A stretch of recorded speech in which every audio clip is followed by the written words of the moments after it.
Afternoon everyone, কেমন আছো সবাই?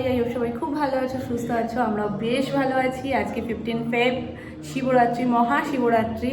তো অনেকে কালকেও মানছে, কিন্তু ক্যালেন্ডারে আজকের ডেট আর আজকের রাতটা পাচ্ছে মেনলি। তো আজকে সন্ধ্যে 6টার পর থেকে মনে হয় লাগছে, আর কালকে হয়তো বিকেল পর্যন্ত আছে। অনেকে কালকে পালন করছে, অনেকে আজকে। আমি আজকেই পালন করছি, যেহেতু আজকে রাতটা পাওয়া যাচ্ছে। 4 প্রহরে আমার ঢালাটা সম্ভব হয় না সারা রাত্রি মন্দিরে থেকে, কিন্তু ছোট থেকে আমি 1 প্রহরেই জল ঢালি, আর 1 প্রহরেই জল ঢালবো আজকেও। তো সকালবেলায় মোটামুটি পুজোর বাজার টাজার সমস্ত কিছু গুছিয়ে গাছিয়ে করা কমপ্লিট। সকাল থেকে নির্জলা উপোস। নির্জলা কতক্ষণ থাকতে পারবো জানি না, চেষ্টা করি আমি নির্জলা থাকারই, আর নির্জলাই থাকি। কিন্তু এখন যেহেতু একটা অন্য দায়িত্বও থাকে, সবসময় মাথার মধ্যে সেই চিন্তা থাকে যে না, নিজেকে সবসময় সুস্থ থাকতে হবে। তো জলটা ইচ্ছে নেই খাওয়ার, কোনো পুজোতেই যখন আমি উপোস করি জল খাই না, নির্জলা উপোস থেকেই করি। তো এটাতেও সেইভাবেই করার ইচ্ছা। এখন দেখা যাক, সময়ের সাথে সাথে হয়তো হয়ে যাবে। হাফবেলা কেটে গেছে, বাকি হাফবেলাটুকুও কেটে যাবে। 6টার পর হয়তো পরপরই ঢালা হবে না, মোটামুটি 7:30 8টা বাজবে জল ঢালতে। এখন এসছি স্নান টান করে পুজো করতে, আর একটু আগে আসতে পারতাম। শুনেকে স্নান করিয়ে ওকে গুছিয়ে গাছিয়ে দিয়ে তারপর আসলাম। দিয়ে যখন কোনো উপোস করো তখন মাছের কোনো কিছু ছোবে না। তো মাছের যদি না ছুঁই, আমি মেয়েকে খাওয়াবো কী করে বলো? এবার আমি পুজোর উপোস করছি বলে যে আমি ওকে মাছ দেবো না বা ওকে নিরামিষ খাওয়াবো সেই দিনগুলোতে, সেরকম তো হয় না। যখন সংসারের মধ্যে থাকা হয় না, তখন পার্টিকুলার ওইভাবে হয় না সব কিছু নিজের মতন করে সুন্দর করে সাজিয়ে গুছিয়ে। মেনলি যখন দায়িত্ব থাকে তখন অত কিছু চিন্তা ভাবনা করলে হয় না। যেমন মামনি সোনামারা যে উপোসগুলো করে, শিবরাত্রি মামনি সোনামারা করে না, তো যে উপোস করে, তখন যদি মামনি সোনামা বলে যে না ছোবো না, রান্না করবো না, তাহলে ছেলেগুলো কি করে খাবে? কারণ আমাদের 3 জনেরই একসাথে ধরো কোনো একটা উপোস। তো নীল ষষ্ঠীটাই যেমন আমরা 3 জনে একসাথেই করি, তখন যদি আমরা রান্নাই না করি, ছেলেগুলো খাবে কি করে? তো অত কিছু সংসারে থেকে হয় না। আর ঠাকুর কখনো বলেনি ছুলে সেটাই দোষ। মনে ভক্তিটা সব থেকে বড় জিনিস। মনে যদি আমার ভক্তি থাকে তাহলে আমি সব কিছু করতে পারি। মনে ভক্তি না থাকলে তুমি যতই উপোস করো, যত যাই করো না কেন, ভগবানের কাছে সেই প্রার্থনা যায় না। এটা দেখে মুডটা ফ্রেশ করে নাও। চারিদিকে সকাল থেকে এত সুন্দর সুন্দর ঠাকুরের গান হচ্ছে, মন এমনিই ভালো হয়ে যাবে। তার মধ্যে উপরি পাওয়া হচ্ছে এগুলো। ছাদে আসলে মন যতই খারাপ থাকুক না কেন, মন ঠিক ভালো হয়ে যায়। দেখো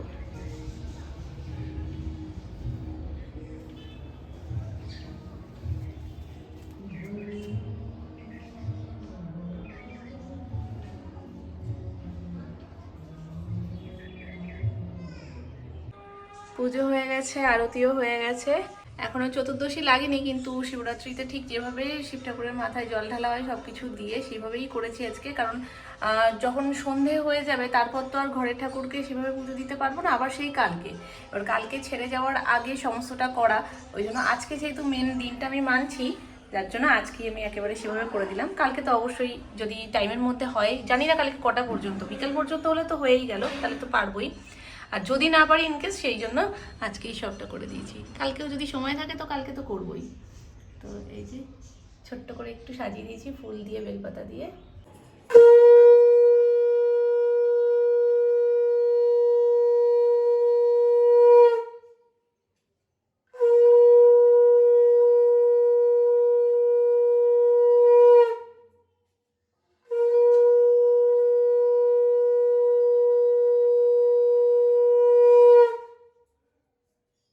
যেগুলো শুধু ওপরে ছিল সেগুলো আমি ঘটিতে করে একেবারে নিয়ে এসেছি, যাতে আর ওপরে যেতে না হয়।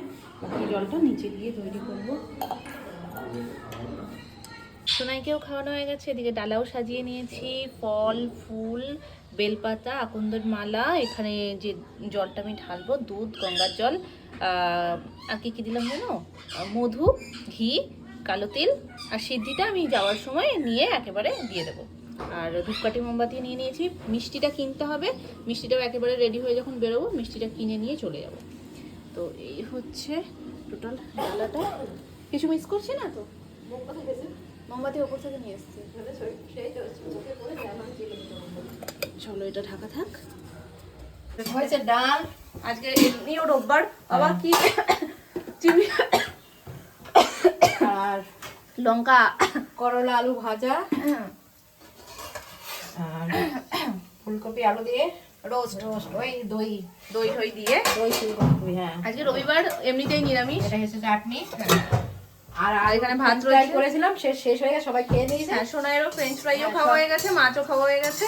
এটা আর আলু এখানে ভাজা আলু রয়েছে, ভাজা সেটা দেখছি ভাজা, সেটাই মামনি কড়কড়ে করার জন্য আবার দিয়েছে। আর ওর লঙ্কাটা যেহেতু চিমনিটা জ্বলছে না, ওই জন্য গন্ধ। অনেকে কালকে শিবরাত্রি কেন পালন করছে বলো তো? কাল সোমবার পড়েছে তো, ভোলে বাবার দিন, ওই জন্য অনেকে কালকেও দিচ্ছে। কিন্তু সে রাতটা পাবে, রাত পাবে না, রাত আজকেই পাচ্ছে। আজই মেন। আজকেই মেন, ক্যালেন্ডারে আজকেই 15 তারিখই। 4 প্রহরে যারা জল ঢালে তাদের ক্ষেত্রে তো আজকেই, মানে আজকে 1 প্রহর এই সন্ধ্যে থেকে পড়বে, মানে এরকম করে ভোর পর্যন্ত বা কালকে পর্যন্ত গিয়ে 4 প্রহর হয়। আমি 4 প্রহরে তো করি না, মন্দিরে থেকে অনেকে করতো জানো। আমি যখন যেতাম পুজো দিতে, তখন মন্দিরে পুরো থাকতো সারা রাত ওই ইয়ে শুনে। এইসবে শিবরাত্রির দিন ওই যে মাটিঘাটে ফাংশন হয় ভিডিও এনে সিনেমা, হ্যাঁ রাত জাগবে, ওই জন্য সব। কিন্তু তোমাদের এখানে আমি যত ঘটা মানে দেখেছি, আমাদের ওখানে কিন্তু এই জিনিসগুলোর ঘটা বেশি। মানে এখানে যেমন কি ঠাকুরমশাই 1 প্রহরে করে দিতে পারলে, সারতে পারলেই যেন শান্তি। আর আমাদের ওখানে রয়ে শোয়ে করে, মানে যারা যে মায়েরা থাকে আর কি ওখানে, হ্যাঁ, সকলকে সুন্দর ঠাকুরের সব গল্প শুনিয়ে এমনভাবে, মানে পরিবেশটাই অন্যরকম। তোমার ভক্তি মন থেকে এমনই জাগবে, তোমার মনে হবে যে না আমি রাত জাগি। এখন সবাই ব্যস্ত তো, অত সময় নিয়ে এখন কি হয়ে গেছে মেন সমস্যা, ঠাকুরমশাই চাকরি করে, এবার ওই জন্য এখানে পুজো সেরে কখন কাজে যাবে। আর উপোস করছে, সেও ব্যস্ত। হ্যাঁ, সেও ব্যস্ত, সেও অত সময় নেই। ওই জন্য উভয়ের মিলেমিশে এটা হচ্ছে, যত শর্টে পারে তত শর্টে করে।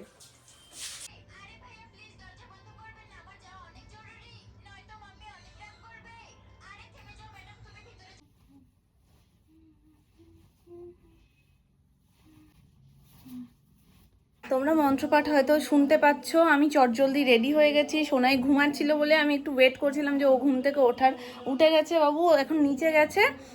মামনিকে ওই জন্য বললাম তুমি একটু এসে নাও, আমি বেরোই।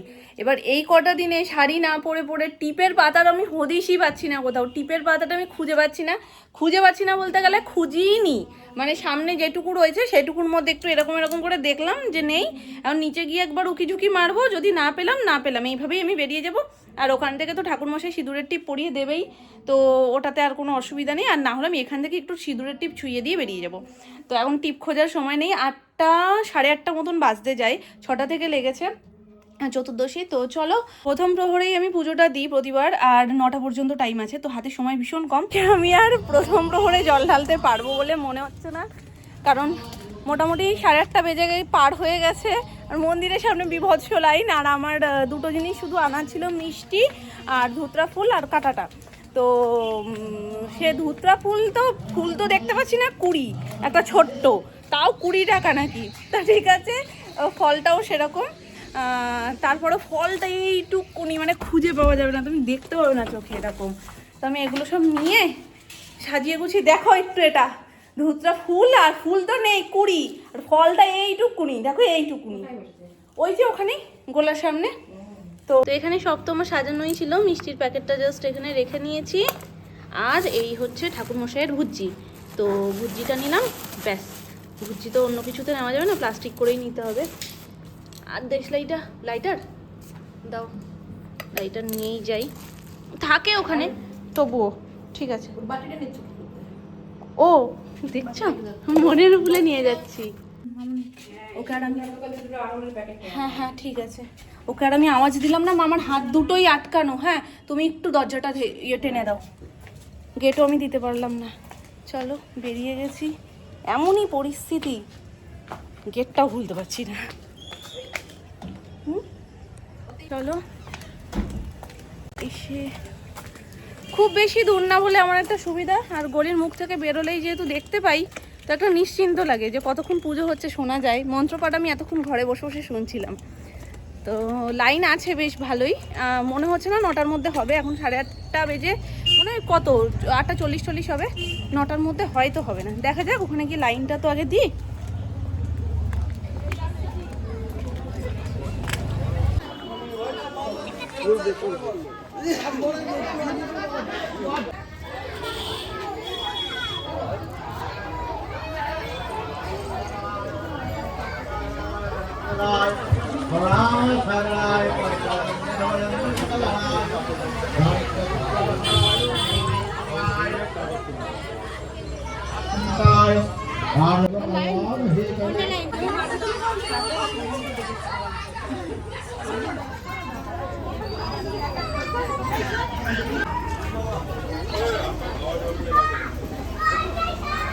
পার হয়ে গেছে, 9টা 2 ক্রস করে গেছে, দ্বিতীয় প্রহরেই দিচ্ছি। এখানে সাবু মাখার প্রস্তুতি হচ্ছে, যে ফলগুলো বাবার পায়ে পড়ছে সেইগুলোই কেটে একেবারে সাবু মেখে প্রসাদ হিসেবে দেওয়া হচ্ছে।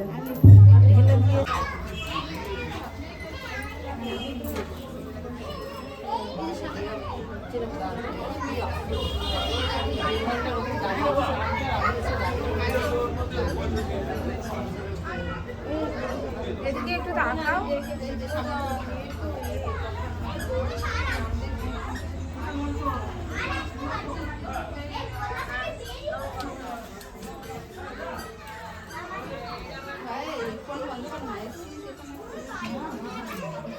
ফোন বন্ধ করে হবে না, ফোন রাখো। আমার ফোনে যে শিফট হয়ে গেছে, তোমাকে ভাবছিলাম দেবো কিন্তু তুমি তো ব্যস্ত। ঠিক আছে ওই দিদি আবার ভিডিও করে দাও, আমাকে একটু ভিডিও করে দেবে, তুমি ওখানে দাঁড়িয়ে গেলাম আমি ক্যামেরাম্যান।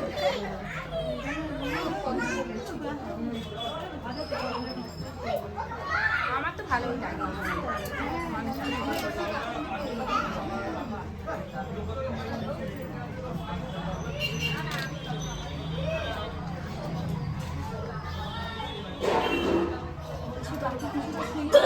হ্যাঁ নিশ্চয়ই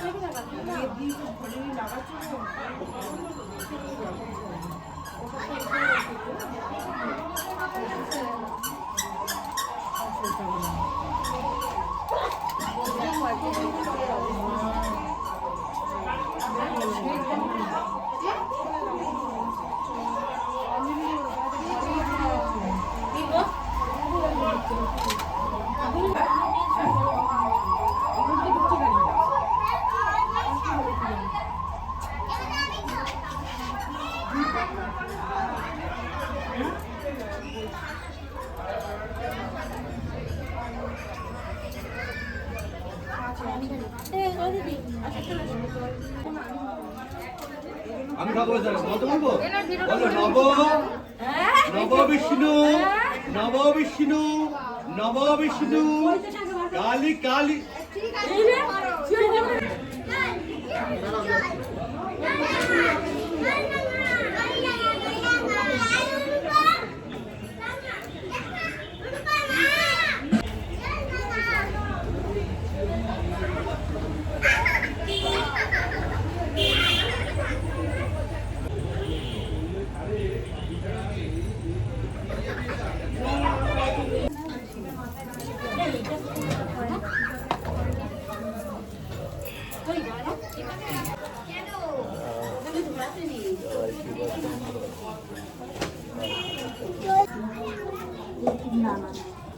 নমঃ শ্রী বিষ্ণু নমঃ শ্রী বিষ্ণু নমঃ শ্রী বিষ্ণু নম অপবিত্র পবিত্র বা সর্বাবস্থান রতঃ বিবা যস্মরে পুণ্ডরিকাক্ষ সবাহ্য অভ্যন্তর শুচি নমঃ শুচি নমঃ শুচি নমঃ শুচি নম মাধব মাধববাচি নম মাধব মাধব হৃদি নম মাধব মাধব ষড়ন্তি সাধব গন্ধ পুষ্প বিল্লপত্রাঞ্জলি নম শিবায় নম নম তৎপুরুষায় নম।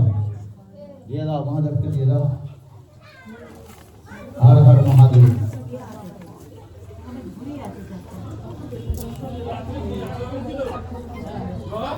দিয়েছো সবারটা দিয়েছো? দিয়ে দাও সবার হাতে দিয়ে দাও।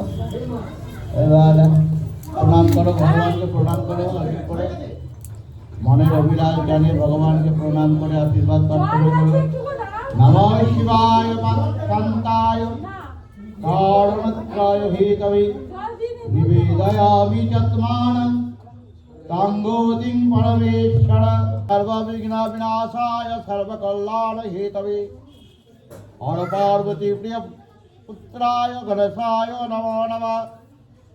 ওম নারায়ণং নমস্কৃত্য শঙ্করী ভগবান শঙ্করকে জিজ্ঞাসা করিলেন, হে দেব কি কর্ম করিলে মনুষ্যলোকে ধর্ম অর্থ কাম মোক্ষ এই চতুর্বর্গ ফল লাভ করে তাহা আমার নিকট কীর্তন করুন, বর্ণনা করুন।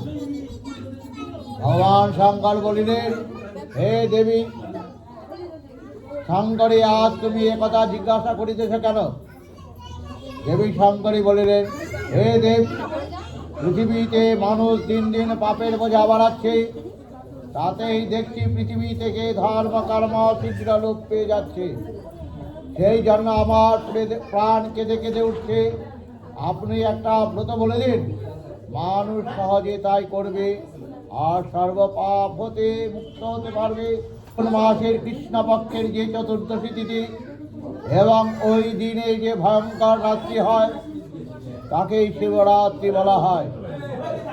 ওই দিন নিরম্ব উপবাসী থেকে সমস্ত রাত জেগে যে প্রতি 4 প্রহরে আমার অর্চনা করে আর তার প্রতি সদা সন্তুষ্ট হয়ে দেহান্তে কৈলাসে তাকে স্থান দিই। হে দেবী, এবার ব্রত মাহাত্ম্য বলছি, শ্রবণ করো। বহুকাল আগে বারাণসী ধামে এক বেদ বাস করত। সে খুব বেটে আর তার রং কালো, চোখ দুটোর তারা কটা রঙের, মাথার চুলগুলো খুব ঘন আর ঝাঁকড়া, স্বভাবে ক্রূর এবং প্রাণী হত্যায় তার আনন্দ পেশা। একদিন সেই ব্যাস শিকার করতে গিয়ে এবন সেবন ঘুরে একটাও শিকার পেল না। বাধ্য হয়ে আরও গভীর বনের মধ্যে সে ঢুকলো। এমন সময় সে দেখতে পেল একটা হরিণ। সেই হরিণটা তখনই তাকে মেরে ফেলল এবং সেই মরা হরিণটা কাঁধে নিয়ে বাড়ির দিকে চলল। যেতে যেতে রোদে ক্লান্ত হয়ে একটা গাছতলায় শুয়ে পড়েই ঘুমিয়ে পড়ল। যখন তার ঘুম ভাঙল, দেখলো সন্ধ্যা হয়ে গেছে। অন্ধকারে চারিধারে সে কিছু দেখতে পাচ্ছে না। হাতড়ে হাতড়ে একটা বেল গাছ ধরে তার উপর উঠেই হরিণটাকে একটা ডালে বেঁধে নিজেকে একটা মোটা ডালের সঙ্গে ধনুকের দড়ি দিয়ে বেশ করে বেঁধে জেগে বসে রইল। সারাদিন তার এক বিন্দু জল খাওয়াই নাই। শিকারের জন্য খিদে আর চেষ্টায় তার চোখের জল এলো। শুকনো বেলপাতা তার চোখের জলের সঙ্গে ঝরে ঝরে নিচে পড়তে লাগলো একটা শিবলিঙ্গর মাথার উপর। কারণ ওই গাছের তলায় বহুকাল হতে শিবলিঙ্গ মূর্তি ছিল। সুতরাং তার চোখের জল সহ শুকনো বেলপাতা সেই শিবলিঙ্গের মাথার উপর পড়ার প্রকারান্তরে সেই মাথার উপরে বেলপাতা এবং চোখের জল পড়ায় প্রকারান্তে তার শিব চতুর্দশীর ব্রত করা হলো। তারপর ভোরতে সেই মরা হরিণটাকে নিয়ে নিজের বাড়ি ফিরল। স্ত্রীকে রান্না করতে বলে সে নাইতে গেল। নিয়ে যখন সে বাড়ি আসছে তখন এক ভিখারির সঙ্গে দেখা হলো। সে ব্যাধের কাছে কিছু খেতে চাইল। ব্যাধ সঙ্গে করে তাকে বাড়ি এনে পেট ভরে খাওয়ালো। তারপরে নিজেও খেলো। সেই ভিখারিকে খাওয়ানোতে তার শিব চতুর্দশীর ব্রতের পূর্ণ ফল লাভ হলো। অমনি একদিন ব্যাধ মারা গেল। যমদূতেরা এসে তাকে বাঁধবার উপক্রম করছে। এমন সময় শিবের দূতেরা এসে হাজির। তাই দেখে যমদূতেরা আমার শিব দূতেদের সঙ্গে ভীষণ ঝগড়া লড়াই করলো। আমার দূতেরা যমদূতদের মেরে তাড়িয়ে দিয়ে ব্যাধকে নিয়ে কৈলাসে এসে হাজির হলো।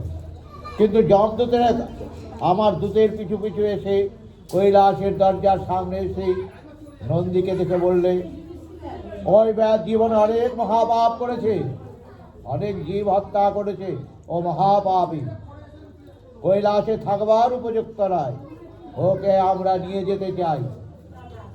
নন্দী যমদূতের সব কথা শুনে বললে, হে যমদূতগণ, তোমরা যা বলছো তা সত্যি, কিন্তু শিবরাত্রির ব্রতের ফলে ওই ব্যাধের জন্মকৃত পাপ রাশি দূর হয়ে গেছে। এখন আর ওর উপর তোমাদের কোনো অধিকার নেই। নন্দী সেই কথা শুনে যমদূতেরা খণ্ড মানে কৈলাস ত্যাগ করে চলে গেল। হে দেবী শঙ্করী, এই ব্রতের এমনই শক্তি, এই ব্রতের প্রভাবে পৃথিবীর মানুষজাতির সর্ব পাপ হতে মুক্ত হবে। তখন দেবী শঙ্করী আনন্দ চিত্তে দেব সমাজে অর্কি সমাজে শিব চতুর্দশীর ব্রত মাহাত্ম্য প্রচার করিলেন। কালক্রমে পৃথিবীতে এই ব্রত ছড়িয়ে পড়ল। উল্লধ্বনি দাও ছোট করে।